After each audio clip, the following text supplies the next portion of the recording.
takutnya.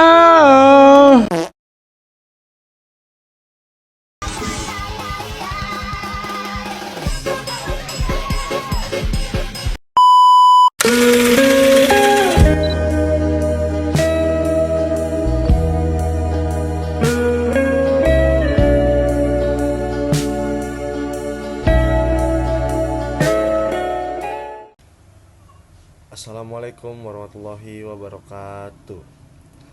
Perkenalkan, nama saya Raka Putra Andika, NIM saya 14012500057. Di sini saya akan mempresentasikan PowerPoint yang saya buat, yaitu tentang penerapan penggunaan algoritma. Sebelum saya menjelaskan, kita akan masuk ke latar belakangnya dahulu. Di sini latar belakang algoritma merupakan langkah-langkah logis dan sistematis yang digunakan untuk menyelesaikan suatu permasalahan dalam perkembangan teknologi informasi yang semakin pesat.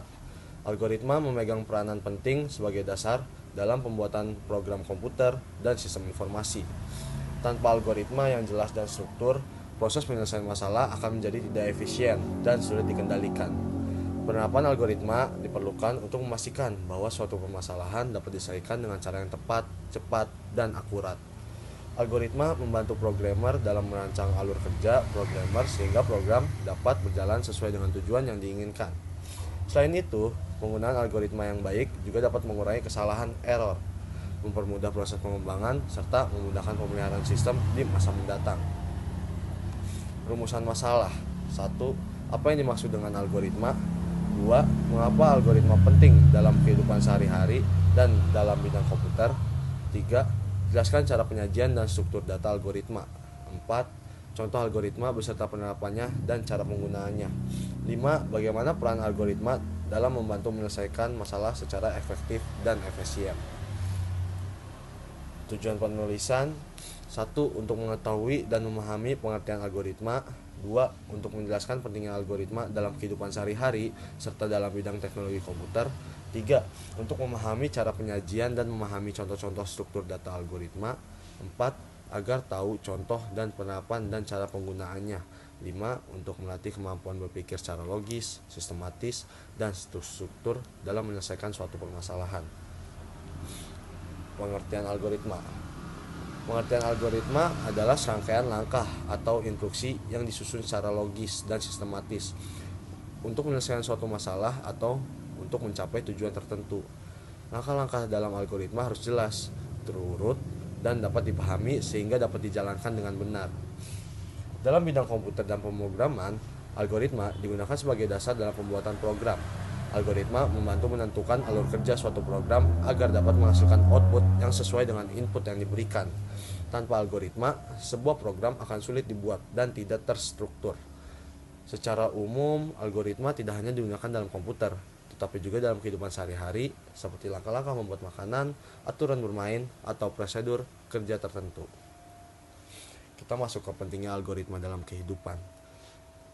Pentingnya algoritma dalam kehidupan dibagi dua, yaitu algoritma dalam kehidupan sehari-hari dan algoritma dalam komputer. Algoritma dalam kehidupan sehari-hari merupakan konsep dasar yang memiliki peranan sangat penting dalam kehidupan manusia, baik dalam aktivitas sehari-hari maupun dalam bidang komputer. Pentingnya algoritma dalam komputer. Algoritma dalam komputer merupakan inti dari seluruh proses komputasi yang dijalankan oleh sistem digital. Penyajian dan struktur data algoritma. Penyajian algoritma secara garis besar bisa dalam dua bentuk penyajian, yaitu tulisan dan gambar. Algoritma yang disajikan dengan tulisan yaitu dengan struktur bahasa tertentu, misalnya bahasa Indonesia atau bahasa Inggris. Dan pseudocode adalah kode yang mirip dengan kode pemrograman yang sebenarnya seperti Pascal atau C, sehingga lebih tepat digunakan untuk menggambarkan algoritma yang akan dikomunikasikan kepada pemrograman. Flowchart. Flowchart atau bagan alur adalah diagram yang menampilkan langkah-langkah dan keputusan untuk melakukan sebuah proses dari suatu pemrograman. Setiap langkah yang digambarkan dalam bentuk diagram dan dihubungkan dengan garis atau arah panah.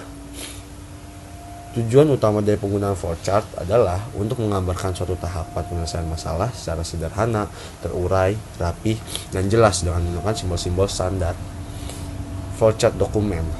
Pertama, ada flowchart dokumen, atau bisa juga disebut dengan paperwork Flowchart dokumen berfungsi untuk menelusuri alur form dari suatu bagian ke bagian yang lain, termasuk bagaimana laporan diproses, dicatat, dan disimpan. Flowchart program. Selanjutnya kita akan membahas flowchart program. Flowchart ini menggambarkan secara rinci prosedur dari proses pemrograman. Flowchart pemrograman terdiri dari dua macam, antara lain flowchart logika program atau flowchart program komputer rinci, detail komputer program flowchart. Kita masuk ke flowchart proses.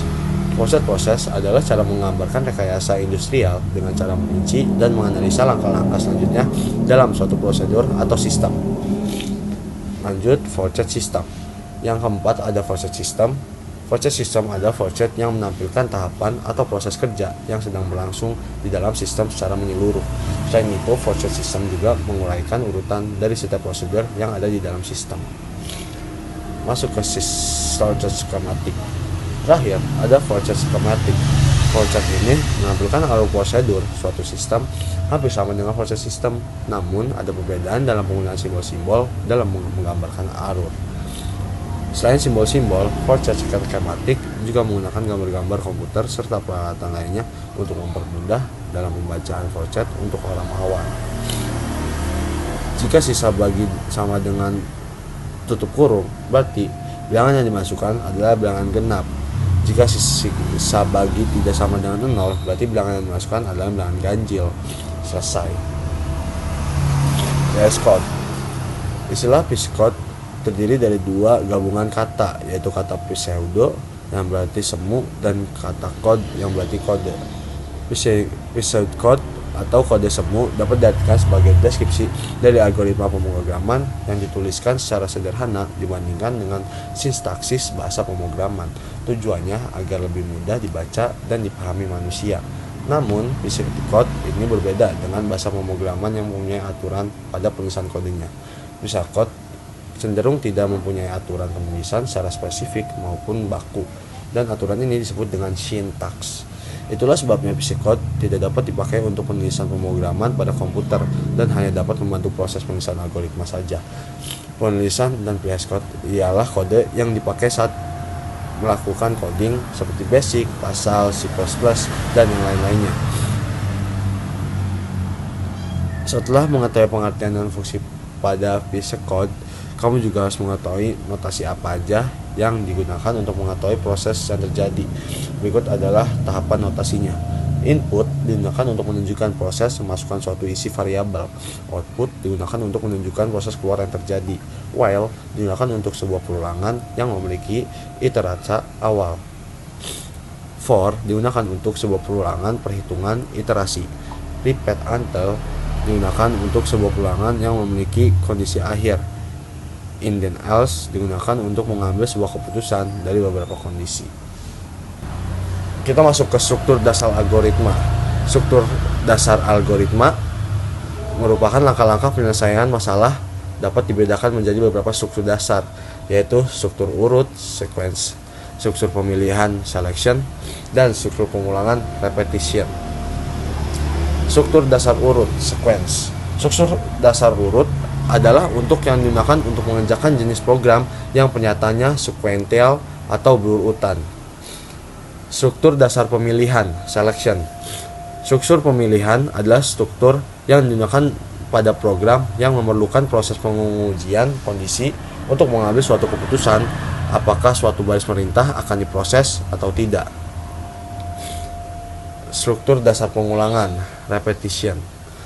Struktur pengulangan adalah struktur yang melakukan pengulangan beberapa kali terhadap satu baris atau satu balok garis program. Contoh-contoh algoritma. A. Algoritma memasak, menyiapkan bahan-bahan, menyiapkan alat-alat, mengolah bahan sesuai urutan resep, memasak hingga matang, dan menyajikan makanan. Algoritma di antrian. Pelanggan datang, pelanggan mengambil nomor antrian, sistem memanggil nomor yang paling terdepan, pelayanannya dilakukan, dan pelanggan berikutnya dilayani. Ada algoritma pencarian linier. Pertama, menentukan data yang dicari, terus memeriksa data pertamanya, terus membandingkan dengan data target, lanjut ke data berikutnya, berhenti jika data ditemukan. Algoritma penggunaan data. membaca seluruh data, membandingkan dua data, menukar posisi jika perlu, mengulang sampai terurut, dan menampilkan hasil.